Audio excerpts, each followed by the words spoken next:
Good morning, I'm Robert Tweedy with the Department of Public Works. Stormwater Inspector, we're here this morning to talk about the operating procedures of the 550J John Deere Bulldozer, general routine maintenance, and also the pre-check before you start operating.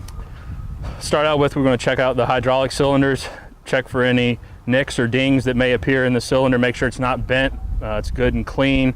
You've got your grease point here, you want to check your connection points, make sure your pins are in place. You've got grease fittings at each of the locations. Make sure that you've got that well greased. It's not over greased, but that it's lubricated. And you also want to do the same thing on this one. Check for any signs of wear or any bends or anything that may cause a problem on this, which will control your blade front and back. This one here, it helps to angle the blade. You want to check the same thing there. Your connection points for your pins, your grease fittings, make sure it's been lubricated, and also check the face of the hydraulic piston to make sure there's no scars or any bends or any damage to it there. Okay, as we start to work our way around the machine, you want to check your tracks, make sure that they're in good working condition, that you don't have any missing treads or broken treads. You get down and you start inspecting down here. At the end of each operation, you want to make sure you clean off all your accumulated mud and sediment from underneath here. That'll help keep it from freezing at night during the cold months. If the piston is stretched out here, you want to check and make sure that you don't have any damage to that. Get all the dirt and accumulated sediment from around there so it doesn't wear on that piston as well. And just check for overall integrity of the unit. Make sure that all your bearings and rollers are in place. Any greasing that needs to take place, you can do that there. So that pretty much wraps that part up. Okay, so as we start to work our way around the machine, your left side compartment here, you have your battery. You want to make sure that the connections to the battery are good, that you don't have any excess corrosion. You've got a oil filter in there along with some other electronics. You also have your main battery disconnect switch. You want to make sure it goes from the off position to the on position so that you can operate the machine. As we start working our way around the back of the machine, you have a hydraulic oil port here, reservoir that they can open up and put hydraulic oil in if it's needed.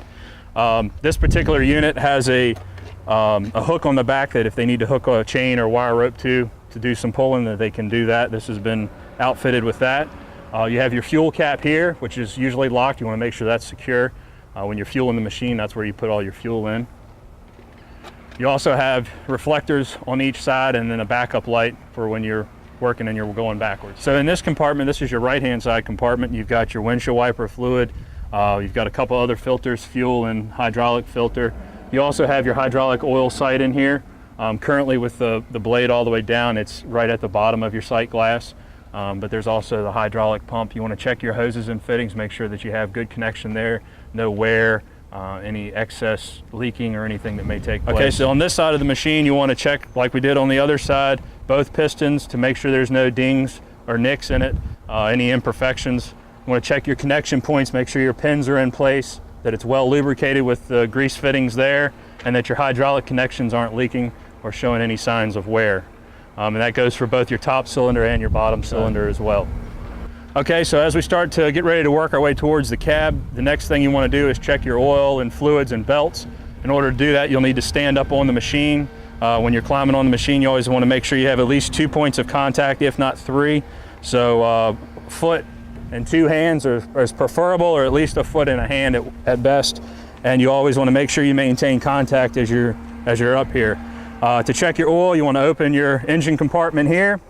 And just like on your car at home or truck at home, there's a dipstick down in here. You can pull it out, check the engine oil, make sure that it's operating at its proper level. If it's not, there's a fill port that you can put engine oil in. You just need to contact your supervisor or mechanic and let them know that it needs service. While you're in here, you want to check your radiator fluid, your radiator reservoir, make sure you got coolant in there. Check the front face of the fan the best you can, make sure there's no debris or anything clogged in there, that your fan appears to be working properly. You can check your belts, make sure they're good and tight, they're not cracked or showing any signs of stress or wear. Also, there's an air filter up here in the canister. You want to make sure that that's in there and that is properly secured, because you're usually working in dusty and dirty environments. And other than that, just check the overall compartment in here, make sure there's no other leaking fluids or rubbing hoses or anything that may may cause you a problem during normal operation. Okay, so now we're going to work our way towards the cab. As always, when climbing on a piece of equipment, you want to make sure you have at least 2 to 3 points of contact. So 2 feet, or 1 foot and 2 arms, 2 hands, there you go. And you want to maintain contact at all times. Go ahead and open the cab. This door swings around and will lock. And then you can go ahead and enter into the cab. All right, so as with any piece of equipment, you always want to make yourself secure. So there's a nice seatbelt in here. You get that secure. Then you get ready to start up the machine. Okay, so now that we're inside the unit here, we can take a look. We have a joystick on this side, which controls your forward and backward momentum, and also controls your direction. You can go left and right. There's the engine RPM guide over here. Turtle means it's in the slow mode so that you'll travel slowly. If you want to move faster, then you can adjust this knob, which will adjust the throttle of the machine, which will increase your speed.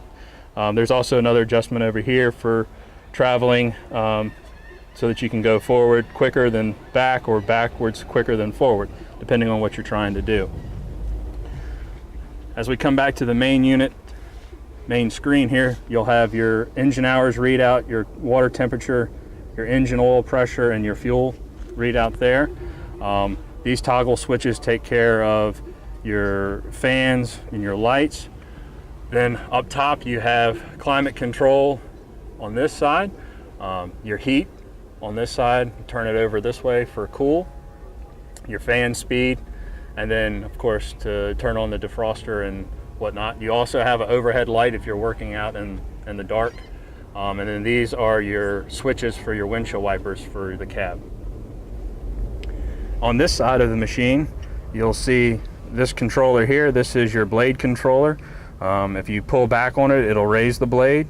If you push down on it, it lowers the blade, and then it also rotates the blade left and right. And then you can do a combination of all those as you need out in the field. So we start working our way around the cab. You have your fire extinguisher here. You always want to make sure that it's in the green, which this one is, so that's good and charged. Then as we look down on the floorboard here, we have 2 resting spots for your feet, one there and one over here. Then this is your decelerator. That controls your engine RPMs. As this machine starts up, you push it down to slow the RPMs down. If you want to increase your RPMs, you let out on it slowly. To my left over here is the safety lever, or the emergency brake in this case. Up means that the machine won't move even if you try and start it. All the controls are dead. If you push this lever down, then that engages all of your controls. You won't be able to exit the cab on that side until you raise that lever up. So as long as that lever is in the down position, all your controls are active.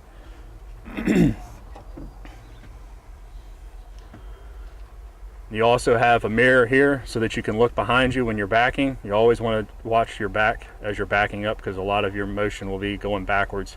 So you always want to make sure there's nobody behind you or no equipment or property behind you that you might run into. Okay, we'll go ahead and start the machine up now. I'm going to turn the key, let all your gauges fluctuate and come back to normal, and your hour meter will come back up with the hours that it's got on the machine now. Your safety belt light and parking brake light are on, and your engine volt light is on right now. So you want to go ahead and fire your machine up.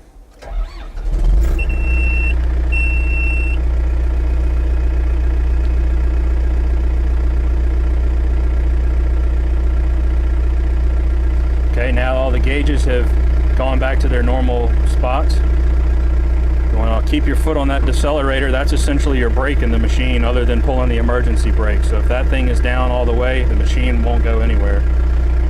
So you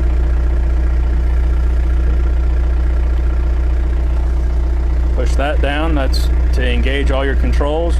Now we'll start out with the blade. To raise the blade, you just pull back on the lever slowly. All right, if you want to cock your blade to the right, you just rotate the joystick to the right. If you want to pull the blade back to your left, you just rotate the joystick back to the left. We'll bring it back to the center. Bring it up. And then if you want to lower your blade to do some pushing, you just lower it on down, and that's at its natural position, and you can push it down further, and that'll embed down in the ground a little bit. So we'll pick it back up and we'll do a little traveling now. This controller on my left here has the rabbit and turtle mode, which is your traveling modes, and it also has this third button, which is your horn. So it's pretty straightforward. If you want to go forward, you just go ahead and push it in forward and let out on the decelerator to give it some gas, and you'll start to creep forward. Okay, if you want to stop, you just push your right foot down, and that acts as the brake. The decelerator idles the engine down, and the unit comes to a stop. Now, if you want to go backwards, you put it back into the neutral position, and then come back one more time, and do the same thing. You let out on the decelerator, which will increase your engine RPMs. You hear your warning alarm going off in the back. Check behind you, make sure nobody's back there. You come on back.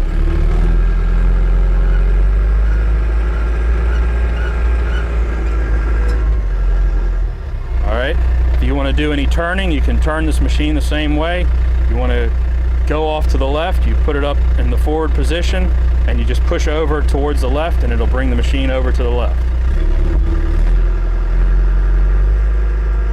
The harder you push, the quicker it's going to turn.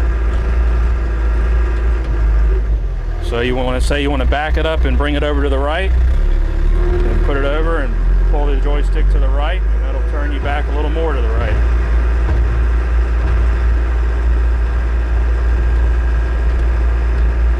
Okay.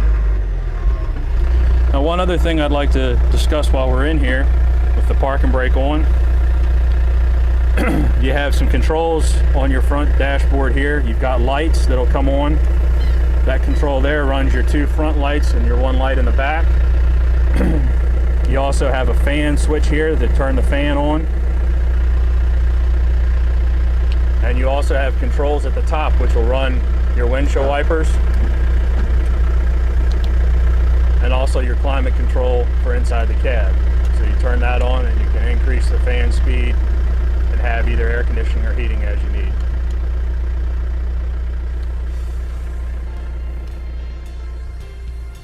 Okay, that concludes our brief walkthrough of the John Deere 550 dozer. As always, you want to operate safely and always be aware of your surroundings, both in front of and behind you as you're running the machine and out in the field. Thanks. Have a good day.